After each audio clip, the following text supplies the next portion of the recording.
seals their fate. Of all the footage of Apollo 11 requested from NASA over a 5-year period, one gem was discovered just before the completion of this documentary. An old reel received by mistake.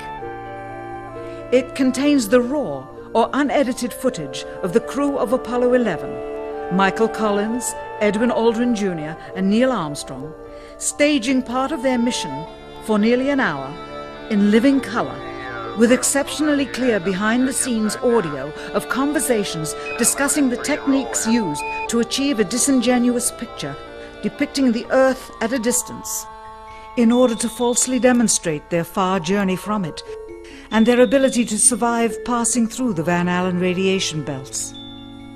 It cannot be misconstrued that this staging was done for some other reason prior to the mission, for the reel itself is slated and dated July 18th, 19th and 20th, 1969, the very days of the mission when they were said to be approaching and achieving lunar orbit.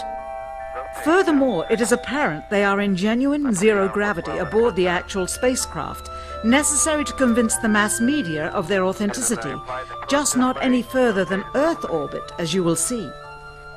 In this never-before-seen or heard footage, not only is the radio conversation between the astronauts and Houston Control audible, there is a secondary, private conversation taking place between the crew and a third confidential party, prompting the astronauts with what to say, when to speak, and how to effectively manipulate the camera to achieve the desired misleading effect. NASA claims that the Houston transmissions were the only ones taking place with the astronauts.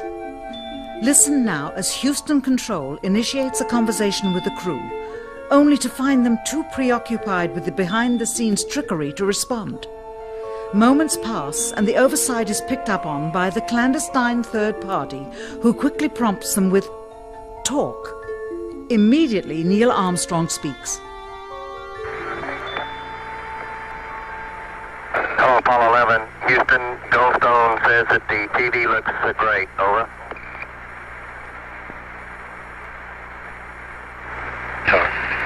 Okay, Roger. We're mapping in on Earth. Again, the illusion they are attempting to create is the Earth at a distance to demonstrate their far journey from it and their ability to survive passing through the Van Allen radiation belts. Understand, too, that only about 20 seconds of this raw footage was ever broadcast to the public, and these conversations discussing their deception were believed to be private, until now. Here they discuss that these television transmissions were in fact not broadcast live as everyone believed. They were first screened and edited for playback later. Roger, Neil. We just wanted a narrative such that we can, when we get to playback, we can sort of correlate what we were seeing. Thank you very much. Here they discuss the fact that they have turned out the lights and have blocked out sunlight from entering the spacecraft through the other windows, as to not cause any reflected light to fall onto the spacecraft's wall in the foreground. Okay, very good. Well, we shut out the sun coming in some of the other windows into the spacecraft, so it's looking through the number one window, and there isn't any reflected light. The reason this was done is so that the truth of the matter would not be revealed. It is this. Though the federal government would have you believe that this is a view of Earth from a distance out of the spacecraft's window as it nears the moon, it is not. What they have ingeniously done is placed the camera at the back of the spacecraft and centered the lens on a circular window in the foreground, outside of which it is completely filled with the Earth in low orbit. The circumference of the window then appears to be the diameter of the Earth at a distance, with the darkened walls of the spacecraft appearing to be the blackness of space around it. That is why they wanted the interior dark and blocked out the sun from entering through the other windows. Here you can see the extruded window, probably 2 inches thick at the bottom. This is because the Earth's shine is coming in at a downward angle. It also causes the Earth to appear to be an irregularly shaped circle, for you are seeing the outside of the window at the bottom and the inside of the window at the top, which together form 2 different sized halves of a circle. Subsequently, this take was never used. As they perfected the shot, a crescent-shaped piece of black material was inset slightly into the window to create the illusion of the Earth's terminator line dividing night and day. It is uncannily convincing. During this segment, intended to be edited and played back later for the worldwide television audience, dated July 18, 1969, Neil Armstrong condemns himself as he states that he is 130,000 miles out, or halfway to the moon, as the NASA flight log also states on this date, when he is in reality in low Earth orbit of a few hundred miles. Roger, Houston, Apollo 11. Calling in from about 130,000 miles out. Here, during another segment, also intended to air after review, Neil Armstrong falsely explains to the viewers how the shot is attained by putting the camera's lens to the window's glass, as it would have to be if they were the claimed distance away from the Earth. We only have one window that has a view of the Earth, and it's filled up with a TV camera. If the window was completely filled up with a TV camera, as he stated, then an astronaut's arm would not be able to get between the camera and the window, as it obviously does here in this outtake.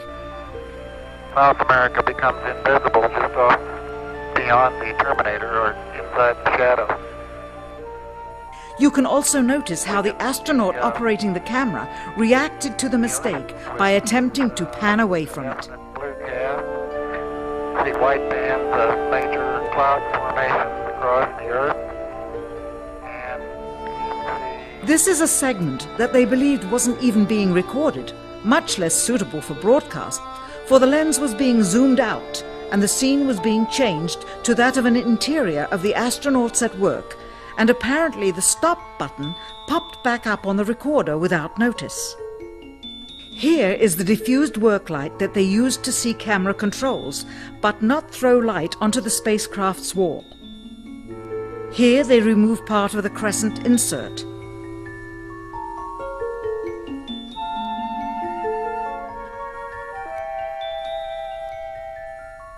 Finally, the iris is opened up and you can see the real location of the camera and the very bright and near Earth out the window.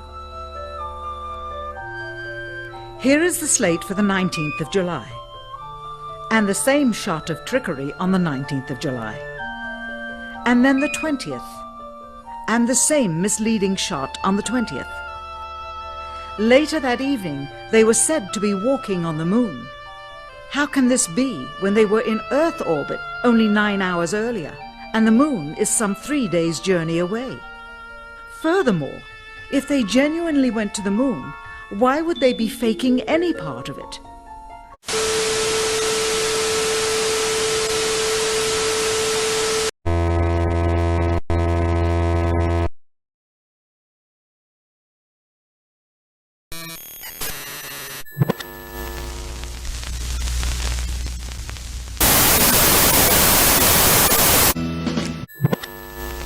Living below in this old sinful world, hardly a comfort can afford. Sing it with me. Striving alone to face temptation so. Won't you tell me where could I go but to the Lord?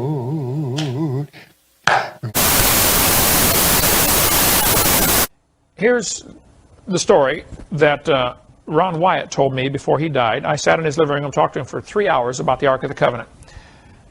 He said, Brother Hovind, I found the Ark of the Covenant. I said, yeah, right. Okay, and I'm Methuselah. I'm still around. He said, no, Brother Hovind, I really did.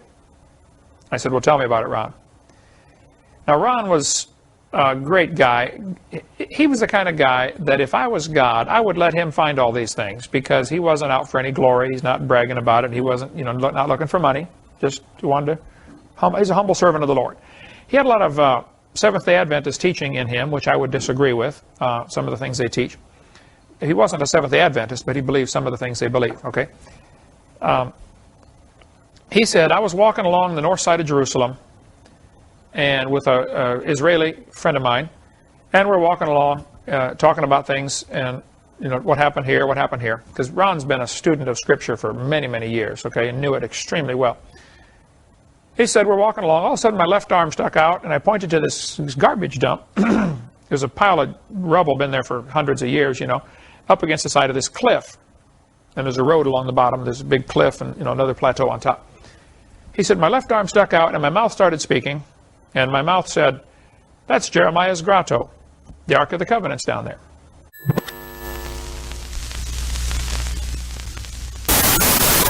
I've got one that can see.